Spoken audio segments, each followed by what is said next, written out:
Et on poursuit avec le 4e et dernier volet de notre série consacrée à la petite station iséroise de Hauts-en-Oisans qui fête cette année ses 30 ans.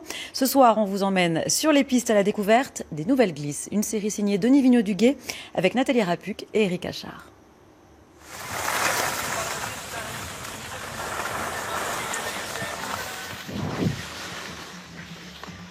À Auze, c'est aussi le ski nocturne. Skier de nuit, un must que proposent désormais pratiquement toutes les stations. Alors, pour se démarquer, certains, comme ici, innovent et incitent le visiteur à tester de bien drôles de machines. Qu'est-ce que c'est que ce genre d'engin là? Je sais pas trop, c'est une luge gonflable. Airboard. Ouais, Airboard, on nous a prêté ça au stand, on a essayé, c'est marrant. Tous les 4, on a essayé de faire la course. Ça finit en culbute. Ouais, c'est pas terrible, ça se conduit pas très bien. En tout cas, c'est bien qu'ils mettent ça en initiation pour découvrir. Parce qu'il y a plein de trucs, là pour l'instant on a essayé uniquement le airboard, mais on verra après. Après, le choix est large. Snowtrike, ski bike, Yonner. L'important finalement, c'est de se faire plaisir. On dirait un scooter avec des skis à la place des roues. Alors quelle sensation? De la peur. J'essaie d'apprendre, je me suis bien amusé, j'ai adoré.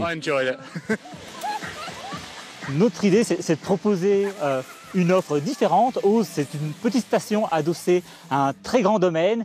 Et c'est d'offrir des activités ludiques qu'on ne va pas forcément trouver ailleurs. C'est une station de caractère, une station conviviale, et on s'efforce de proposer des nouvelles activités pour satisfaire aux nouveaux besoins, comme avec la marche nordique, comme avec les nouveaux engins de glisse, l'occasion de profiter de la neige d'une manière différente. Bon bah c'est parti. Au-delà du jeu et du simple plaisir, certains comme Christophe trouvent dans ces pratiques peu ordinaires un véritable intérêt physique. Une façon originale de se muscler. Je pense que ça fait bien travailler les quadriceps et c'est surtout le positionnement. Alors je suis pas un très grand skieur, mais faut bien se positionner et ça se passe super bien. Tout à côté des amateurs de nouvelles glisses, les plus traditionnalistes profitent eux des pistes illuminées pour se faire un petit slalom parallèle. Une initiation proposée en fait chaque mercredi soir par l'école de ski. Nous, ce qui nous motive, c'est le fait d'avoir de la clientèle régulière, des habitués, et aussi pour dynamiser un petit peu toutes les périodes creuses, hors vacances scolaires par exemple. Donc nous, ça, on le maintient chaque mercredi de la saison, sans le faire forcément que pendant les vacances scolaires.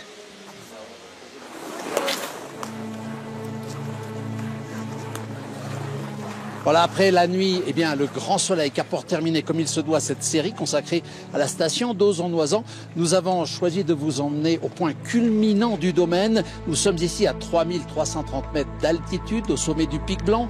Derrière moi, au fond à droite, on aperçoit le Mont Blanc, à gauche, les Aiguilles d'Arves. Et on a coutume de dire que depuis ce sommet partant très clair comme aujourd'hui, eh bien, on peut voir le 5e du territoire national. C'est aussi ça, la magie d'Auze.